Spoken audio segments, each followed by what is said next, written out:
Hi traders, welcome to my channel. నేను మీ సురేష్. ఈరోజు నిఫ్టీలో పాసిబుల్ ఎంట్రీస్ గురించి చెప్తున్నాను.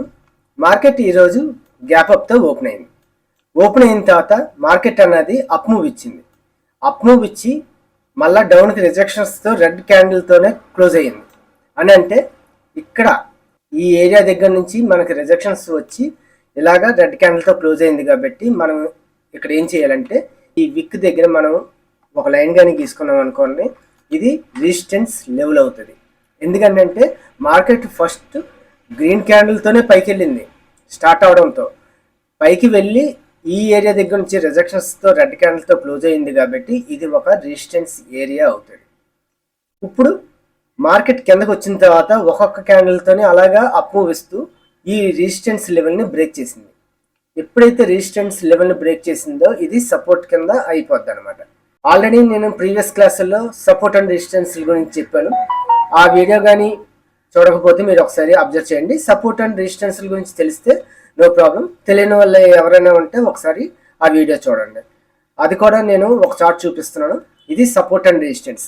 ఎప్పుడైనా సరే రెసిస్టెన్స్ బ్రేక్ అయిందంటే అది సపోర్ట్ కింద వర్కౌట్ అవుద్ది. అలాగే ఒక సపోర్ట్ కానీ మార్కెట్ ఈ సపోర్ట్ని కానీ బ్రేక్ చేసిందని అంటే ఈ సపోర్ట్ అలా రెసిస్టెన్స్ అయిపోద్ది. కాబట్టి రెసిస్టెన్స్ దగ్గర నుంచి మనకి డౌన్ సైడ్కి మనం చూసుకోవాలి. అదే రెసిస్టెన్స్ కానీ బ్రేక్ అయింది అనుకోండి, మనం అది సపోర్ట్ అవుతుంది. కాబట్టి మళ్ళీ సపోర్ట్ తీసుకుని అప్ సైడ్ వెళ్ళడానికి ఆస్కారం ఉంటుంది. కాబట్టి ఇప్పుడు మార్కెట్లో ఈ హైని బ్రేక్ చేసిన తర్వాత ఇక్కడ నుంచి రిజెక్షన్స్ వచ్చి పైకి మూమెంట్ ఇస్తుంది. కాబట్టి మనం ఇక్కడ ఒకసారి మనం అప్ సైడ్కి మనం ఎంట్రీ తీసుకోవచ్చు. మీరు ఈ రిజెక్షన్స్ వచ్చిన తర్వాత మనం ఈ క్యాండిల్ దగ్గర కానీ ఈ పై క్యాండిల్ దగ్గర కానీ మనం తీసుకొని మన స్టాప్ లాస్ దీని కిందకి పెట్టుకుంటే సరిపోద్ది. ఇక్కడ నుంచి తీసుకున్నా సరే మీకు ఒక 20 పాయింట్స్ స్టాప్ లాస్ వచ్చింది. ఇది ఫస్ట్ ఎంట్రీ కింద మనం తీసుకోవచ్చు ఈరోజు. అలాగే మార్కెట్ ఇలా పైకి వెళ్తూ ఇక్కడ నుంచి చాలాసేపు సస్టైన్ అయ్యి ఇలా డౌన్ అయ్యింది. ఈ డౌన్ అవుతున్నప్పుడు మనం చూడండి, ఎస్ఎంసి కాన్సెప్ట్ ప్రకారం ఎక్కడైనా ఇన్వెస్ట్మెంట్ అయ్యిందేమో చూడాలి. మనం ఈ ఏరియా దగ్గర నుంచి ఈ లో ఈ విక్స్ దగ్గర కానీ మనం గీసామనుకోండి, ఇది ఇన్వెస్ట్మెంట్ అవుతుంది. ఇన్వెస్ట్మెంట్ అంటే అర్థం ఏంటి? ఇక్కడ నుంచి మళ్ళీ హై కానీ బ్రేక్ అయిందంటే అప్ ట్రెండ్లోకి వెళ్తూ ఉంటుందని అర్థం.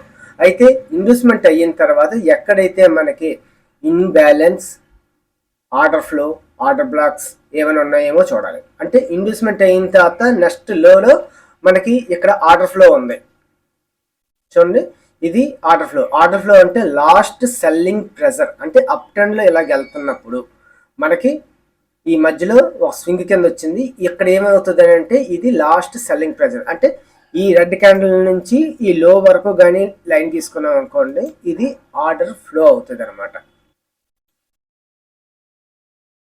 ఈ ఏరియా అంతా ఆర్డర్ ఫ్లో అవుతుంది. అలాగే ఇక్కడ నుంచి చూడండి, ఇది first candle, second candle, third candle కానీ తీసుకున్నాం అనుకోండి, ఈ 3 క్యాండిల్లోని మధ్యలో ఉన్న ప్లేస్ని మనం ఇన్బ్యాలెన్స్ అని అంటాం.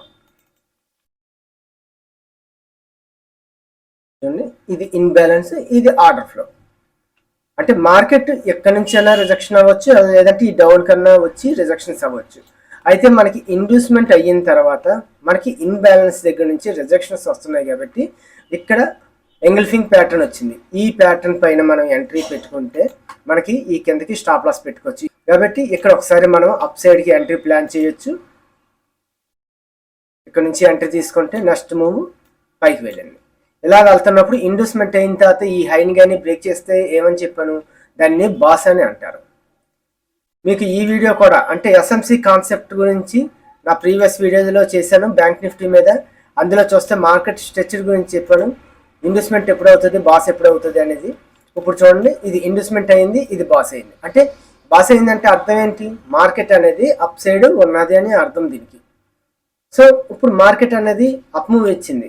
ఇక్కడ బాస్ అయిన తర్వాత మార్కెట్ పైకి వెళ్ళి మళ్ళీ రిటర్న్ అవుతున్నప్పుడు ఇది ఎక్కడి వరకు వస్తుంది? ఇక్కడ మళ్ళీ ఇన్బ్యాలెన్స్ వచ్చింది, దానికి ఆపోజిట్లో మళ్ళీ హై ఉంది. కాబట్టి ఈ ఏరియా అంతా అంటే ఈ ఇక్కడ నుంచి దీన్ని బ్రేకర్ బ్లాక్ అంటారు. అంటే ఇక్కడ ఇన్బ్యాలెన్స్ వచ్చింది, ఈ ఇన్బ్యాలెన్స్ వరకు మార్కెట్ వచ్చింది. దీనికి బ్యాక్ సైడ్ ఏముంది? ఒక ఆర్డర్ బ్లాక్ ఉంది. ఈ ఆర్డర్ బ్లాక్ ఇది కలిపి వచ్చింది స్ట్రాంగ్. మామూలుగా అయితే మనం ఏమంటాం, strong support and resistance levels అంటాం. ఎందుకంటే ఇక్కడ నెంబర్ ఆఫ్ టైమ్స్ ఇక్కడ ఒక లైన్ కానీ తీసుకున్నాం అనుకోండి, చూడండి అక్కడ నుంచి రెసిస్టెన్స్ రెసిస్టెన్స్ రెసిస్టెన్స్ బ్రేక్ అయింది. రెసిస్టెన్స్ బ్రేక్ అయితే మళ్ళీ తిరిగి సపోర్ట్ అవుతుంది. అలా కూడా చూసుకోవచ్చు. మీరు అసెంబ్సీ కాన్సెప్ట్ ప్రకారం ఇది బ్రేకర్ బ్లాక్ అవుతుంది, ఇది బాస్ అవుతుంది. కాబట్టి మళ్ళీ ఈ ఏరియా దగ్గరికే వచ్చినప్పుడు మనం ఎంట్రీ ప్లాన్ చేయొచ్చు. ఈ ఎంట్రీ ప్లాన్ చేస్తున్నప్పుడు చూడండి ఇక్కడ ఒక ప్యాటర్న్ క్రియేట్ అయింది. చూడండి అసెండింగ్ ప్యాటర్న్. చూడండి ఇది ఇలాగా ఇక్కడ నుంచి ఇది బ్రేక్ చేసింది. మనం ఎక్కడ పెట్టినా సరే మనకి ఇక్కడ నుంచి ఇక్కడికి ఇది కూడా 20 పాయింట్స్. ఈ రోజు అన్ని 20 పాయింట్స్లోనే వచ్చినాయి నిఫ్టీ. అంటే మినిమం స్టాప్ లాస్ 500 నుంచి 1000 రూపాయలే వచ్చింది మనకి.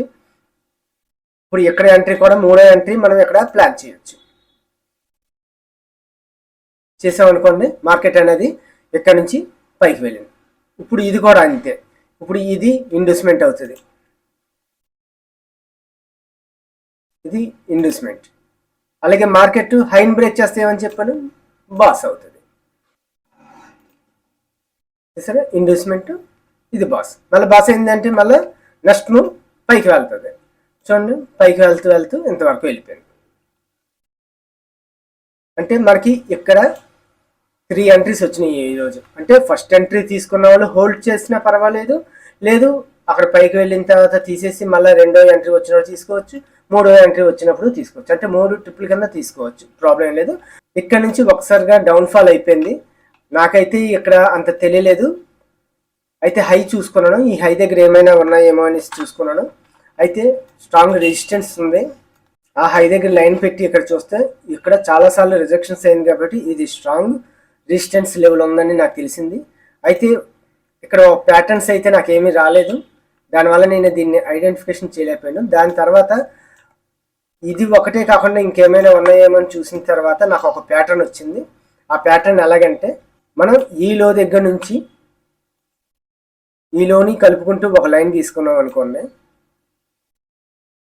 ఇలా తీసుకున్నాం అనుకోండి. ఇక్కడ నుంచి first touch, second touch, third touch నుంచి మనకి రివర్స్ అవుతుందని తెలుసు. అలాగే కిందన కూడా ఫస్ట్ టచ్, సెకండ్ టచ్ అయ్యింది. అలాగే థర్డ్ టచ్లో ఏమైందంటే బ్రేక్ చేసి మళ్ళీ రీటెస్ట్ అయ్యింది. రీటెస్ట్ అయిన దగ్గర నుంచి మనం ఎక్కడ పెట్టుకున్నా సరే మనం ఈ పాయింట్స్ క్యాచ్ చేయొచ్చు. మళ్ళీ తిరిగి ఎక్కడ వరకు ఆగింది, మళ్ళీ ఈ ఆర్డర్ బ్లాక్ ఆర్డర్ ఫ్లో దగ్గరే ఆగింది. నాకైతే ఇక్కడ నుంచి డౌన్ఫాల్ అవుతున్నప్పుడు తెలియలేదు, కానీ దాని తర్వాత మళ్ళీ ప్యాటర్న్ జాగ్రత్తగా అబ్జర్వ్ చేస్తే మాత్రం ఇది ఒక కాన్సెప్ట్లో ఇది ఇక్కడ నుంచి రీటెస్ట్ అయ్యి ఇక్కడ నుంచి కిందకు వస్తుంది. కాబట్టి ఇక్కడ కూడా మనం ఒక ఎంట్రీ పెట్టుకోవచ్చు. అంటే నాకైతే ప్యాటర్న్ రాలేదు ఎందుకనేసి ఆగాను. అయితే దాని తర్వాత చూస్తే ఈ ప్యాటర్న్ అయితే వచ్చింది. కన్ఫర్మ్ ఎంట్రీ కిందకి పెట్టుకోవడానికి అవకాశం ఉంది. ఈరోజు 4 ఎంట్రీస్ వచ్చినాయండి నిఫ్టీలో, చాలా మంచి ఎంట్రీస్. ఈ మధ్యకాలంలో ఈ 4 రోజుల్లోనే నిఫ్టీ, బ్యాంక్ నిఫ్టీలు అంత మూమెంట్ అయితే రాలేదు. అంటే వచ్చినా సరే మనకి ఎస్ఎంసీ కాన్సెప్ట్కి అంత అనుగుణంగా లేదు. మీలో ఎవరికైనా ట్రేడింగ్ చేయాలనే ఆసక్తి కలిగిన వారు technical analysis course basics level నుంచి అడ్వాన్స్ లెవెల్ వరకు నేర్చుకోవాలని అనుకుంటే నా వాట్సాప్ నెంబర్కి ఎస్ఎంఎస్ చేయండి, మీకు డీటెయిల్స్ చెప్తాను. ఓకే ఫ్రెండ్స్, ఈ కాన్సెప్ట్ మీకు అర్థమైందని అనుకుంటున్నాను. మీకు ఏమైనా డౌట్స్ ఉంటే నా కామెంట్ బాక్స్లో తెలియజేయండి, నేను రిప్లై ఇస్తాను. Thank you for watching. Please like, share and subscribe to our channel. Thank you.